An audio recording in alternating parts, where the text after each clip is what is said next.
하나님의 마음에 합당했대요. 내가 다윗을 보니 내 마음에 합한 자로다. 근데 그렇게 되기까지 다윗은 과연 어떤 사람인가? 사실 다윗은요, 어린 시절은 참 어렵게 지나갔어요. 그에게는 도울 사람도 없고 이끌어줄 사람도 없고, 또 그에게 뭐 멘토가 되거나 그에게 유익을 줄 수 있는 그런 사람이 없어요. 여러분, 주변에 아무리 돌아봐도 내게는 사람이 없다. 부모도 없고 형제도 없고 도와줄 사람, 밀어줄 사람, 끌어줄 사람도 없다. 이런 사람이 얼마나 힘든 인생을 살겠어요. 다윗이 바로 그랬거든요. 여러분, 성경을 한번 볼 텐데 시편 142편 4절 말씀을 한번 보실까요? 다 같이 한번 읽어보겠습니다. 시작. 오른쪽을 살펴보소서. 나를 아는 이도 없고 나의 피난처도 없고 내 영혼을 돌보는 이도 없나이다. 그렇게 사람이 없는 거예요. 뿐만 아니고 다윗은요, 참 가난했어요. 얼마나 가난했는가? 성경 한번 볼 텐데요, 여러분 시편 109편 22절을 보세요. 거기에 보면 이렇게 나와 있습니다. 한번 같이 보실까요? 읽겠습니다. 시작. 나는 가난하고 궁핍하여 나의 중심이 상함이니이다. 가난하기만 한 게 아니라 주변에 있는 사람들이 다윗을 아주 놀려대는 거예요. 다윗은 아주 완전히 조롱거리예요. 사람들이 그래서 다윗을 왕따시킨 거예요. 여러분, 다윗에 대하여 어떻게 조롱했는가? 시편 109편 25절을 한번 보세요. 같이 한번 읽어보실까요? 시작. 나는 또 그들의 비방거리라. 그들이 나를 보면 머리를 흔드나이다. 다윗은요, 형들만 해도 7이나 돼요. 여러분, 다윗은 8번째거든요. 그럼 여러분 보세요.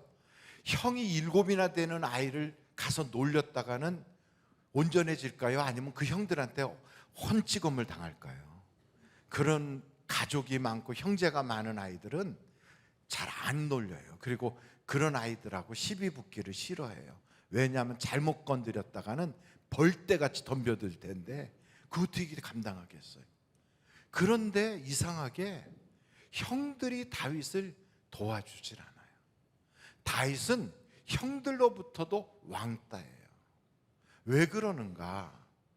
사실 다윗은요, 그 가정 환경을 자세히는 알 수 없지만 성경을 이렇게 들춰보면 조금 이런 생각이 들어요. 다윗의 어머니와 그 형들의 어머니가 다른 사람이었을 것이다. 배다른 형제다. 그리고 다윗의 어머니는 다윗을 가졌을 때 정상적인 아버지와의 관계가 아니라 아마도 사생아였다. 이런 생각이 들어요. 왜냐하면 여러분 시편 51편 한번 5절을 같이 보실까요? 내가 죄악 중에 출생하였으며 어머니가 어떻게 했다고요? 죄 중에서 나를 잉태하였나이다. 세상에 어떤 아이가 자기 어머니가 자기를 가졌는데 죄로 가졌다, 이건 있을 수가 없어요. 그런 생각이 어떻게 들겠어요? 그건 불효막심하지요. 그런데 다윗의 삶의 시작은 그렇게 시작됐어요. 그러니까 참 고달프겠죠. 그런데다가 어머니의 손길로 자라다 그 어머니가 일찍 세상을 떠나는 바람에 다윗은요, 아버지의 집으로 옮겨가게 된 거죠. 그래서 그 아버지 집에 갔더니 형들이 쭉 있는데 그 형들이 자기를 어떻게 볼까요? 개밥에 도토리 같이 보겠지. 뭐하다 굴러온 놈인가 이렇게 보겠지. 그래서 다윗은요, 자기 형들을 형이라고 부르지 않고 어머니의 아들들이라고 그랬어요. 왜냐하면 새 어머니지만, 자기에겐 새 어머니지만 그들에게는 어머니거든요. 자기가 밖에서 들어온 거거든요. 그래서 집에 딱 들어갔더니 자기는 완전히 낯선 사람인 거예요. 성경을 한번 여러분 보면 이렇게 나와 있어요. 시편 69편을 보겠어요. 8절입니다. 시편 69편 8절. 같이 한번 읽어보실까요? 시작. 내가 나의 형제에게는 객이 되고 나의 어머니의 자녀에게는 낯선 사람이 되었나이다. 그러니까 사실 다윗은요 외톨이에요. 심지어 다윗은요 자기 집에서 아주 큰 잔치가 벌어지는데도 누구도 알려주질 않아서 그 잔치에 참여도 못했어요. 당시에 나라의 위대한 지도자인 사무엘이 자기 집에 와서 거기서 잔치가 벌어진 거예요. 동네 사람들 다 불러가지고 막 큰 잔치가 벌어졌는데 막상 다윗은 자기 집 잔치인데도 그 형제들이 아무도 알려주질 않고 누가 오라고도 안 해서 들판에 나가서 혼자 양치고 있었던 거예요.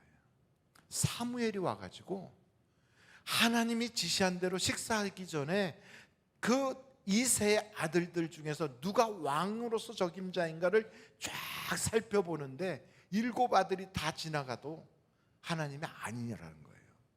그러니까 사무엘이 이상해서 이세를 부른 거예요. 이세 이리 와봐봐요. 혹시 이 아들들 말고 또 아들이 있습니까? 그러니까 그제서 뭐 막내가 하나 있긴 있는데 지금 들에서 양치고 있어요. 아 그래요? 그럼 그 아이를 데려오세요. 근데 아무도 가려고 안 해요. 다윗을 데리러 가는 사람이 없는 거예요. 그러니까 사무엘이 뭐라고 그러냐면 그 아이가 오기까지 나는 밥을 먹지 않고 기다리겠다. 아니 사무엘이 밥 먹지 않으면 자기들도 못 먹는 거지 뭐. 그래서 할 수 없이 사람을 보내서 다윗을 데려와요. 여러분 다윗은 이런 처지의 가정에서 자랐으니까 얼마나 힘들겠어요. 그러니 다윗이 이러죠. 나는 부모에게 버림받은 사람이다. 여러분 어렸을 때부터 나는 부모에게 버림받았다고 그런 마음을 이야기하는 거예요. 여러분 성경을 한번 보실까요? 여기에 성경에 보면 같이 한번 보실 텐데 시편 27편 10절이에요. 내 부모는 나를 버렸으나 여호와는 나를 영접하시리이다. 이런 아이인데도 그가 삐뚤어지질 않고 사춘기에 이상한 어긋난 인생을 살거나 아니면 세상에 대하여 아주 안 좋은 생각을 가지고 그래갖고 사회에 대해서 적응하지 못하는 이상한 아이로 변질되지 않은 가장 중요한 이유가 있다면 하나님을 인격적으로 만났다는 거예요. 하나님을 인격적으로 만나기 전과 하나님을 인격적으로 만난 이후에는 열매가 달라요. 여러분 교회에서 아무리 봉사를 하고 교회 생활 아무리 많이 해도 열매가 근심, 미움, 다툼, 또 마음의 상처, 어둠, 그리고 분쟁, 분열 이런 것들이 생긴다면 그분은 하나님을 인격적으로 만나야 되는 거예요. 이게 없는 사람들 도리어 하나님의 성령의 열매가 맺어져 온유, 화평, 사랑, 자비, 양선, 충성. 그러면 그 사람은 우리 주님을 인격적으로 만나서 그런 거거든요. 저는 우리 하늘비전교회 모든 성도들이 우리 주님을 인격적으로 만나기를 간절히 바랍니다. 다윗이라는 사람이 하나님을 인격적으로 만나니까 그 부족함이 많았던 사람이 뭐라고 고백하냐면 여호와가 나의 목자시니 내게 부족함이 없다. 저도 우리 하늘비전교회 성도들이 이런 고백이 있기를 간절히 바랍니다. 그럼 목사님이 인격적으로 만난다는 게 도대체 뭐예요? 하고 물으신다면 인격적이라는 건 지정의로 주님을 만나는 거예요. 지식으로 하나님을 알고요, 감정적으로 하나님을 사랑하고, 그리고 의지를 가지고 내가 생명을 다하여 하나님을 믿으리라, 하나님을 사랑하리라 하는 그 모든 것이 다 포함되는 바로 그런 만남, 그것이 바로 다윗의 하나님의 만남이거든요. 그래서 다윗은 그런 만남을 하나님과 가졌기 때문에 그 어려움 속에서도 뭐라고 고백하냐면 어머니 뱃속에서 내가 만들어지기 전부터 하나님이 나를 아셨다. 그리고 내가 못해서 조성될 때 하나님이 나를 부르셨다.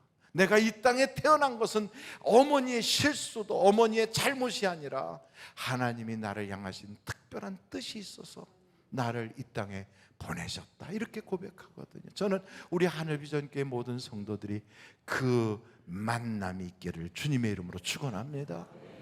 뿐만 아니고요, 다윗이란 사람은 자기의 믿음을 하나님께 보일 수 있었어요. 여러분 믿음 있는 사람은 믿음이 보여요. 근데 믿음이 없는 사람은 보일 믿음이 없는 거예요. 어떤 사람은 믿음이 큰 사람이 있고 어떤 사람은 믿음이 작은 사람이 있겠지요. 근데 크면 우리 주님이 칭찬하시고, 믿음이 작으면 의심과 두려움과 그리고 마음속에 염려 걱정이 가득한 거예요. 예수를 믿어도 교회를 다녀도 믿음이 작으면 걱정이 떠나질 않아요. 염려가 많고요, 의심이 많고 마음의 요동과 풍랑이 항상 일어나요. 그런데 믿음이 크잖아요. 그러면 하나님이 칭찬하시고 내 인생의 문제가 기적으로 변하기 시작하거든요. 다윗을 보십시오. 아버지의 심부름으로 저 전방부대에 딱 갔더니 거기서 아니나 다를까 형들이 지금 저 블레셋과 전쟁을 하는데 골리앗이라고 하는 거인이 딱 등장했어요. 이 자이언트. 이 골리앗이 나와가지고 막 하나님을 대적하고요, 예수 믿는, 하나님을 믿는 사람들을 막 비방하는데도 아무도 나서질 않아요. 근데 다윗은 어때요? 하나님을 너무너무 믿거든요. 하나님에 대한 믿음이 확실하거든요. 아니 어떻게 저 하나님을 저렇게 모독하는데도 저렇게 벌벌 떨고 못 나가나? 그래가지고 그가 나가면서 그러잖아요. 돌멩이하고 막대기를 들고도 그는 뭐라고 외치냐면, 골리앗 너는 창과 검을 의지하고 나오지만 나는 누구를 의지한다고요? 만군의 여호와의 이름을 의지하고 나아가노라. 믿음으로 나아가는 거예요. 근데 사실 이스라엘 군인들은 다 하나님 믿는 사람들이거든요. 그 다 믿는데도 막상 문제 앞에 딱 나서니까 그 칼을 들고도, 그 창을 들고도요, 다 숨어버려요. 다 숨어요. 심지어 사울이라는 사람은 남들보다도 어깨 위에 머리가 하나 더 올라간 것처럼 그렇게 장대한 사람이고요, 싸움에도 능한 장수인데도 갑옷을 입고도요 그 싸움에 못 나가요. 여러분, 믿음이 없는 사람은 보일 수가 없어요. 우리 주님은 우리의 믿음을 보시고 역사하시거든요. 그래서 여러분, 믿음을 보시고 그를 치료하시고, 믿음을 보시고 그의 죄를 사하시고, 믿음을 보시고 그의 문제를 해결해 주시는데, 여러분 믿음이 크면 기적이 일어나거든요. 여러분 성경을 한번 보시겠어요? 누가복음 7장 9절이에요. 다 같이 읽겠습니다. 시작. 예수께서 들으시고 그를 놀랍게 여겨 돌이키사 따르는 무리에게 이르시되, 내가 너희에게 이르노니 이스라엘 중에서도 이만한 믿음은 만나보지 못하였노라 하시더라. 그러니까 이 믿음을 보시고요, 그 백부장의 믿음을 보시고 놀란 거예요. 이야, 믿음 대단하다. 여러분, 어떤 여자는 딸이 귀신 들렸어요. 그런데 이 딸 귀신 들린 걸 누구도 해결할 수가 없거든요. 여러분, 귀신 들리면 병원에서 고칠 수 있습니까? 안 되거든요. 의사도 어떻게 못해요. 그렇다고 집에서 두드려 팬다고 해결이 됩니까? 못하는 거죠. 그러니까 이 어머니가 너무너무 막 그 딸 때문에 너무너무 마음이 아파가지고 어디서 이 아이를 고칠까, 어떻게 하면 내 딸이 온전해질까, 이러다가 주님을 만나게 되는데, 주님 앞에 가서 다윗의 자손 예수여 나를 불쌍히 여겨주소서. 그런데도 우리 주님이 외면해요. 못 들은 척해요. 나중에는 와가지고 주여 나를 불쌍히 여기소서. 이 여자는요, 수로보니게 여인이라고 성경에 보니까 가나안 여자래거든요. 이방 여자라는 거예요. 근데 우리 주님이 그래요? 나는 이방 사람에게 보내심을 받지 않았다? 얼마나 얄미울까 그렇게 말하면. 그러니 이 여자가 어디서 기댈 데가 없는데 주님마저 자기를 외면해요. 그러면서 뭐라고까지 얘기하냐면, 어떻게 주인이 먹어야 될 그 떡을 떼가지고 개에게 주겠느냐, 이렇게 얘기를 해요. 차라리 말씀이나 하지 마시지. 얼마나 상처가 되겠습니까? 그런데도 이 여자 뭐라 그래요? 주여 올소이다마는 개들도요 주인의 밥상에서 떨어지는 걸 먹어요. 우리 주님이 그걸 딱 듣는 순간, 여러분 진짜 주님이 기다린 거거든요.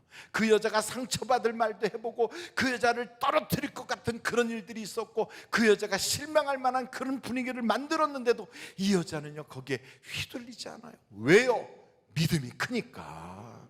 우리도요, 기도하다가 응답이 없어요. 우리도 기도했는데 하나님의 응답이 나하고는 상관이 없는 것 같아요. 도리어 교회 갔다 시험당하고 그 교인들로부터 마음의 상처를 받고 집에 돌아왔어요. 그 아픈 가슴을 가지고 교회 가도 소용없구나, 내 문제는 해결 안 되겠구나, 이런 생각이 들려고 하는데도 아니야, 예수님 만나면 해결 볼 수 있어. 그리고 또 찾아가고 또 찾아가는 거죠. 그때 여러분 마태복음 15장 28절을 한번 보실까요? 다 같이 한번 읽겠습니다. 시작. 이에 예수께서 대답하여 이르시되 여자여, 내 믿음이 크도다, 내 소원대로 되리라 하시니 그때로부터 그의 딸이 나으니라. 아멘. 믿음이 크도다. 그러니 기적이 일어나는 거예요. 여러분, 믿음이 작으면 의심, 두려움, 염려, 막 격동함이 많은데 믿음이 크면요, 무슨 이야기도 요동치 않고 문제가 변하여 간증이 되는 거예요. 그럼 목사님, 믿음을 키울 수 있나요? 예, 믿음을 키울 수 있어요. 믿음은요, 어디서부터 나냐면 들음에서 나거든요. 그러니까 믿음이 있는 곳을 찾아가서 자꾸 들어야 돼. 믿음 없는 사람들의 이야기나 듣고 앉아있으면 믿음은 점점 무너져요. 그러나 믿음이 있는 곳에서 귀를 쫑긋하고 믿음의 말씀을 들을 때 우리의 믿음이 자라거든요. 뿐만 아니고요, 여러분, 우리 주님께 내게 믿음을 더하여 주소서 하고 기도할 때 하나님께서 믿음을 더해 주시거든요. 제자들도, 예수님 그 제자들도 그렇게 기도했어요. 주여, 우리에게 믿음을 더하여 주소서. 여러분, 우리 한번 같이 해볼까요? 주여, 주여. 한번 크게 해보세요. 저 3층까지 다 같이 주여, 주여. 성가대 쪽이 소리가 요만큼 들렸어요. 다시 한번 다 같이 시작. 주여. 그래요. 그 큰 소리로 내게 믿음을 더하소서. 다 같이 하겠어요. 시작. 내게 믿음을 더하소서. 그래요. 그렇게 기도한 거예요. 믿음을 더하소서. 여러분, 또 있어요. 믿음이 자라게 하는, 성경에 보니까 믿음이 자라게 하는 방법이 또 있는데, 그것은요, 감사하는, 감사. 믿음이 없을 때는요, 불평이 많아요.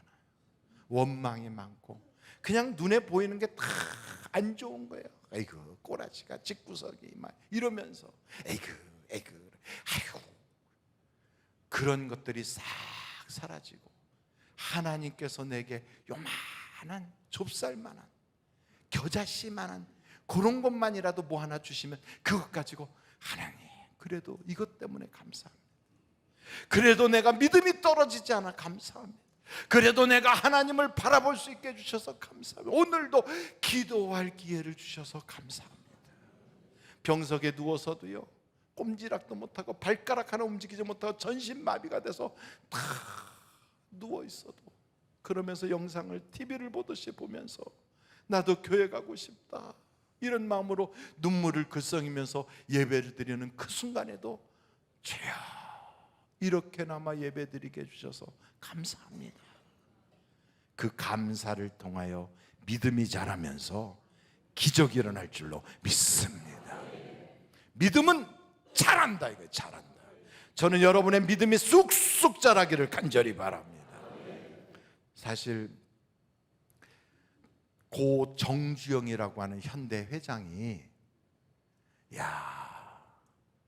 그의 종교란을 딱 봤더니 거기에 기독교로 돼 있어요. 제가 아는 정주영 회장은 안 믿는 사람이었거든요. 그에게서 믿는다는 구석은 요만큼도 없었거든요. 여러분, 현대에 다니신 분들도 우리 교회 안에 여러분이 되시는데, 여러분이 만난 그 정주영 회장 예수 믿는 티가 나던가요? 종교하면 무교였거든요.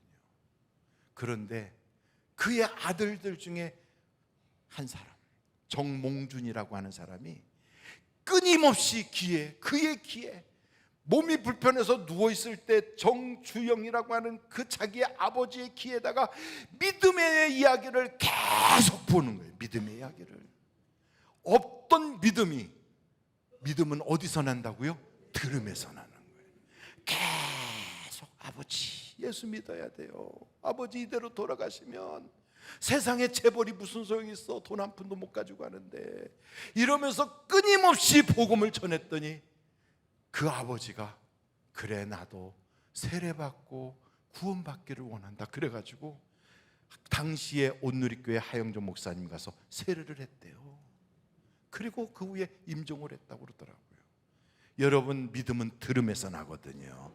그러니까 여러분의 전도 대상자도 끊임없이 복음을 전하면 돼요.